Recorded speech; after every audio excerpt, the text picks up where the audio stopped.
Sa iban pang balita, ginatos ka mamumugon benepisyaryo sang yakap para sa manggagawa program sang PhilHealth. Samtang mga nagabusong mahimo maka-avail sang mas mataas nga PhilHealth coverage sa Expanded Maternity Benefits Program.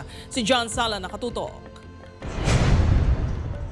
Bangod wala sang klase, nagkalitgid ang manunudlo nga si Ma'am Deli Bell nga magpila diri sa yakap para sa manggagawa program sang PhilHealth sa Iloilo City.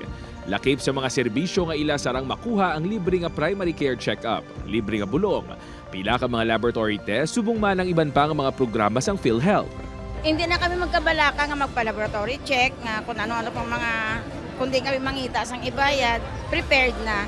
So kung worker ka, nag-worry ka na sa wellness mo, ma-worry kapag isang inugbayad mo sa mga laboratory and check-up. Pero tungod sini, pamagaan ang amon nga ilisipon. Tinutuyo sa aktibidad nga mabuligan ang mga mamumugon nga masigurong ila ikaayong lawas. Masiguro naton nga aton sini mga empleyado mapahilayo naton sa pagmasakit, no? Or masiguro naton nga kung may ara man sila ginasupler nga masakit, ma-detect naton as early as possible. Samtang good news man para sa mga nagabusong ang Expanded Maternity Benefits Program sang PhilHealth.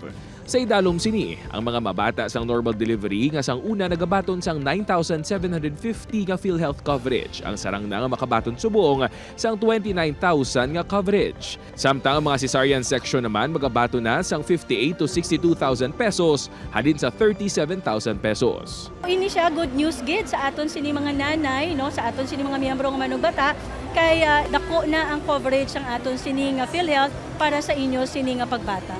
Upod kay Hans Isharto, John Sala. One Western Visayas.